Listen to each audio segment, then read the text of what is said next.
चलो फ्रेंड्स, इस वीडियो में बहुत ही रेयर फिनोमेना जिसको कहते हैं डाइवर्जेंस, उस पर हम जरा बात करेंगे। सिर्फ और सिर्फ डाइवर्जेंस की बात करेंगे।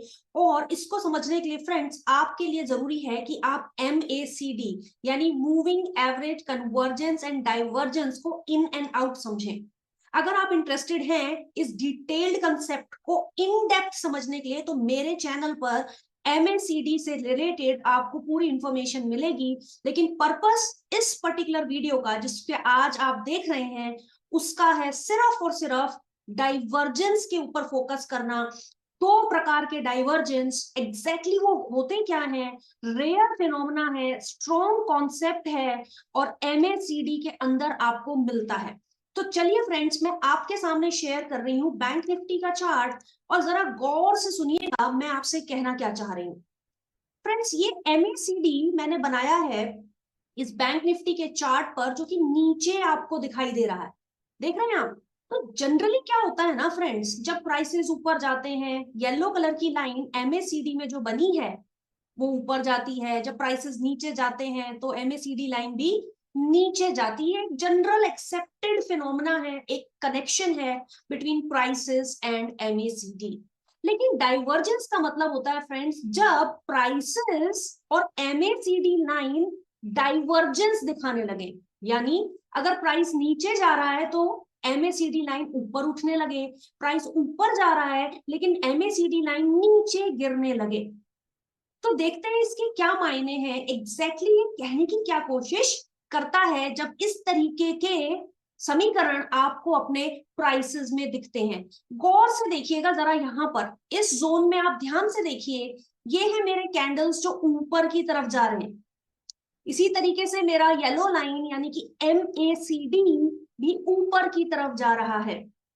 जैसे जैसे प्राइसेस और ऊपर की तरफ जाए MACD लाइन को भी ऊपर की तरफ ही जाना चाहिए। लेकिन एक पर्टिकुलर जोन में आपने देखा कि जैसे जैसे प्राइसेस ऊपर जा रहे हैं MACD लाइन ऊपर ना जाके नीचे की तरफ जाना शुरू हो रही है। ठीक है, तो इस पर्टिकुलर जोन को फ्रेंड्स आप कहते हैं डाइवर्जेंस जोन। मैंने जैसे कि आपसे कहा ये एक रेयर फिनोमेना है, अक्सर नहीं मिलता लेकिन कभी कभी मिलता है। तो जब आप इस तरीके का ऑब्जर्वेशन देखें तो आप ये समझ सकते हैं कि कहीं ना कहीं अब कंसोलिडेशन में जा सकता है प्राइस एक्शन, या फिर नीचे की तरफ जा सकता है अगर पिछला प्राइस एक्शन अप मूव था। ठीक है, तो जब भी इस तरीके का डाइवर्जेंस देखेंगे फ्रेंड्स, आप देख रहे हो इस प्राइस ने अपटिक लिया, उसके बाद नीचे की तरफ फिसलना शुरू हुए और कहीं ना कहीं कंसोलिडेशन में रुक गए। इस तरीके के सिस्टम को फ्रेंड्स आप कहते हैं डाइवर्जेंस। अब जरा एक विपरीत तरीके का डाइवर्जेंस भी हम चार्ट पर खोजेंगे और फिर से समझेंगे MACD डाइवर्जेंस क्या है। देखिए, चलिए एक और एग्जांपल के साथ समझते हैं। देखिए फ्रेंड्स, इस पर्टिकुलर जोन में अपना ध्यान केंद्रित कीजिए। ये मेरी कैंडल स्टिक्स नीचे नीचे नीचे गिर रही हैं और साथ में ये जो येलो लाइन है MACD लाइन वो भी नीचे की तरफ ही गिर रही है। बनता है जब प्राइसेस गिर रहे हैं तो हमारी MACD लाइन भी नीचे की तरफ गिरती हुई नजर आ रही है।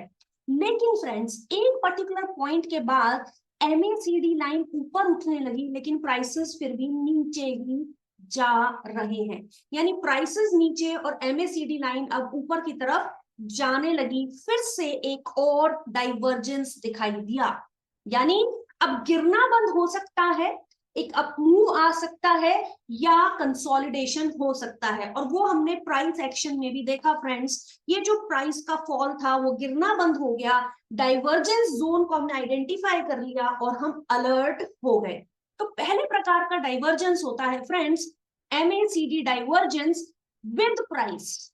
दूसरे प्रकार का डाइवर्जेंस होता है हिस्टोग्राम का डाइवर्जेंस विद प्राइस, यानी प्राइस तो जा रहे हैं ऊपर, MACD लाइन भी जा रही है ऊपर, लेकिन हिस्टोग्राम नीचे की तरफ जाने लगे, उसको कहते हैं डाइवर्जेंस ऑफ हिस्टोग्राम। खोजते हैं चार्ट में और देखते हैं इसका क्या मतलब है। चलिए देखिए फ्रेंड्स, इस जोन में आप देख रहे हो प्राइसेस ऊपर की तरफ जा रहे हैं लेकिन नीचे जो आप हिस्टोग्राम देख रहे हो एग्जैक्टली इसके नीचे हरे वाले हिस्टोग्राम जो कि बड़े हिस्टोग्राम है टॉप आउट हो चुके हैं, उसके बाद नीचे जाने लगे हैं, हरे हिस्टोग्राम छोटे होने लगे, हरा 0 होने के बाद रेड में कन्वर्ट होने लग गया, यानी प्राइसेस बेशक ऊपर जा रहे हैं फ्रेंड्स, लेकिन हिस्टोग्राम नीचे की तरफ जा रहे हैं। यहां पर हमको ऑब्जर्व होता है एक पहला डाइवर्जेंस।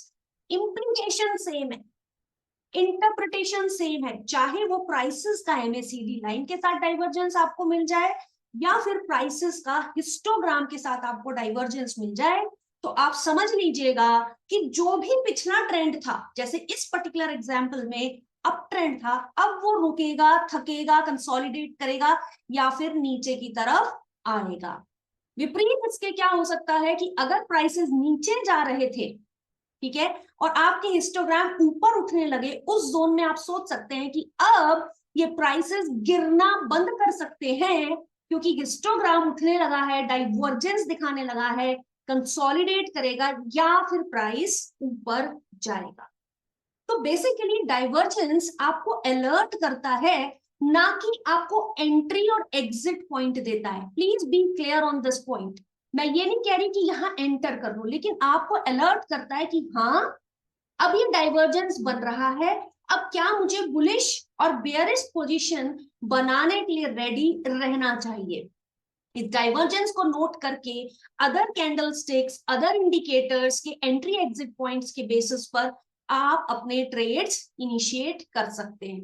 तो आई होप फ्रेंड्स, जो मेरा पर्पस इस वीडियो का था वो बेसिकली सिर्फ फोकस करना था डाइवर्जेंस एरियाज पर, और 2 types of divergence, MACD divergence और हिस्टोग्राम डाइवर्जेंस। कहीं अगर चार्ट में अलर्ट आपको देता है, आपको रेडी करता है ट्रेड प्लेस करने के लिए, तो आपकी ट्रेडिंग डेफिनेटली इंप्रूव होगी। इसी एजेंडे के साथ मैं इस वीडियो में आई थी। अब मैं आपसे इजाजत लूंगी, मेरे चैनल पर जुड़े रहिए। इसी तरीके के ऐसे सवाल, सिर्फ स्ट्रेटेजी इंडिकेटर नहीं, बड़े ही बेसिक बेसिक सिंपल से सवाल होते हैं कभी कभी, जिनके जवाब आप ढूंढते रह जाते हैं, वो सभी आपको प्रॉफिट पॉइंट पर मिलेंगे। एमएससीडी से रिलेटेड डिटेल्ड वीडियो अगर देखना है, स्ट्रेटजी समझनी है इंट्राडे में बैंक निफ्टी पर, तो भी लिंक मैं डिस्क्रिप्शन बॉक्स में दे रही हूं। देखिए उसे, समझिए उसे और ट्रेड कीजिए। चलिए फ्रेंड्स, टेक केयर।